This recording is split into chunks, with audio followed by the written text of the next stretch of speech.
There's no difference between digital code and genetic code.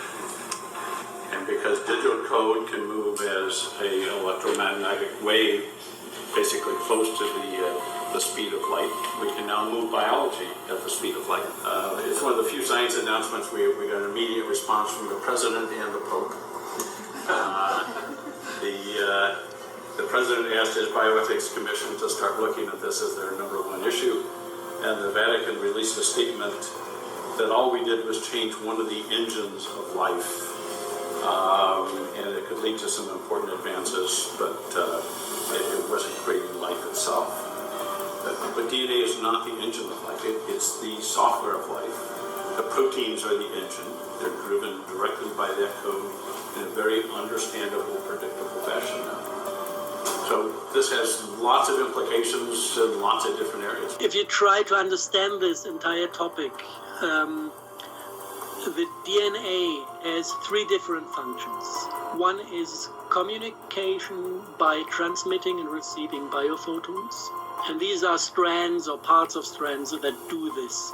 The second one is producing substances by DNA producing RNA and RNA producing proteins. This is kind of the order of things happening in the cell. So there are parts of the DNA that are there to create certain substances. And the third part where people are doing research is the attempt to abuse DNA as logic elements.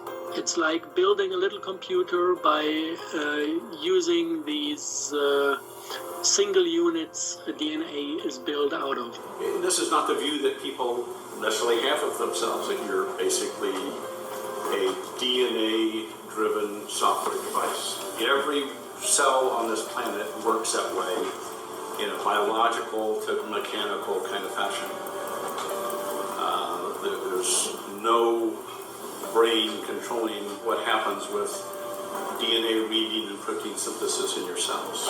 The combination of 100 trillion cells gives different people different abilities to make wonderful music, to make science advances, to think, but every one of those cells operates in the same fashion.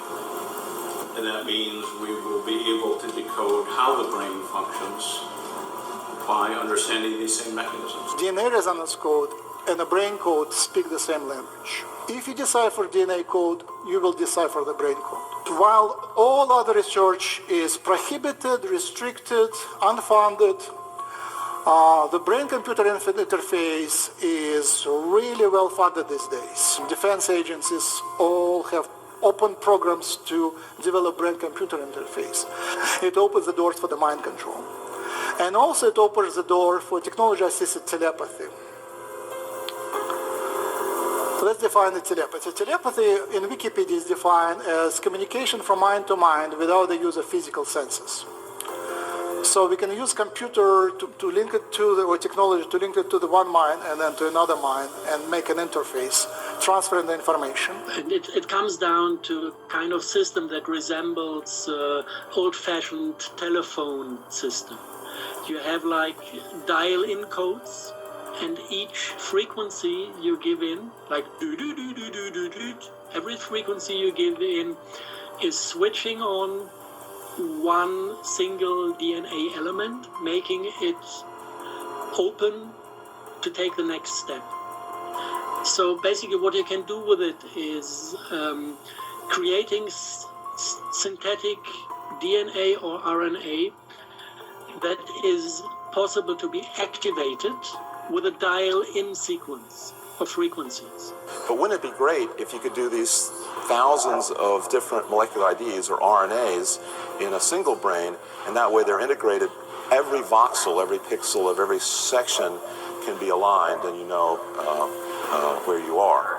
And not just for the RNAs and other molecular identifiers, but what the brain was thinking during activity.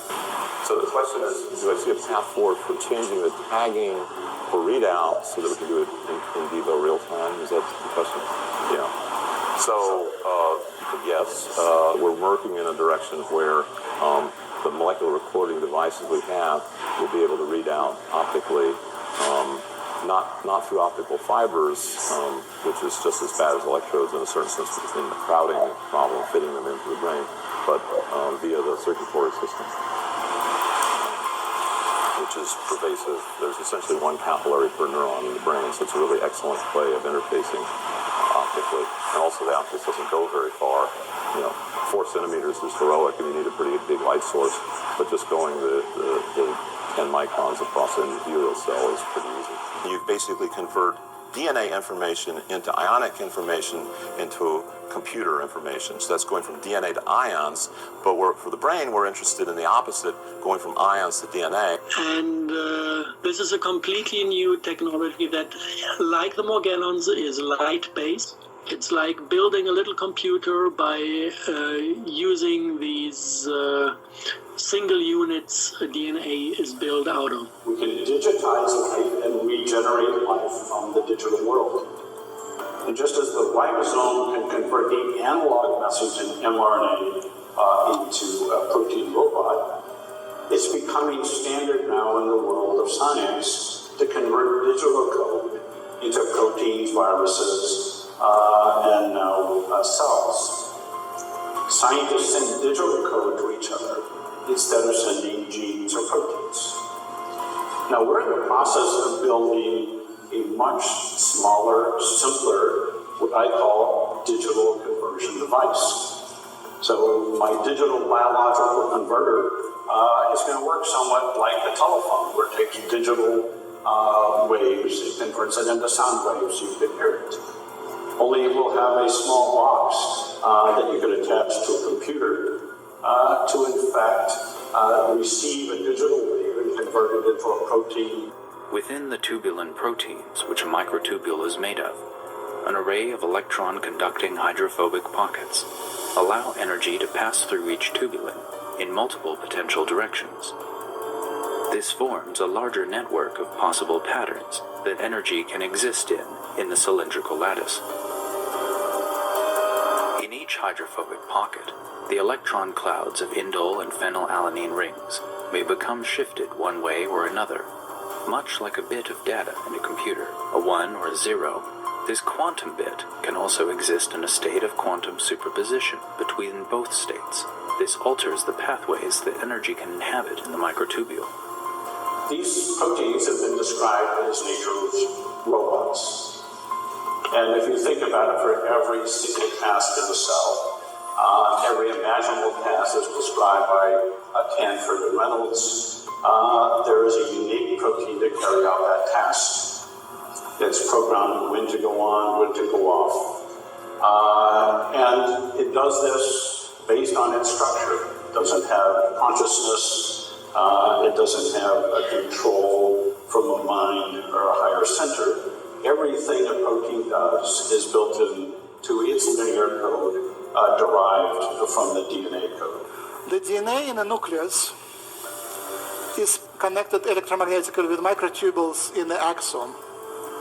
And you can see on the photograph, it's known that microtubules surround the nucleus, and there is an interface, electromagnetic, not mechanical, not chemical, but electromagnetic interface between microtubules and DNA. And so the resonant frequency of the DNA is what they use to fine-tune the technology to take total control of your entire body, spirit, soul, being, and mind. It's total not only mind control, it's total human being control. And it is the essential element that allows them to manipulate your emotions so totally and completely, to manipulate your thoughts so totally and completely, to manipulate everything you do and see and hear and think and feel every single minute of every single day, so totally and completely.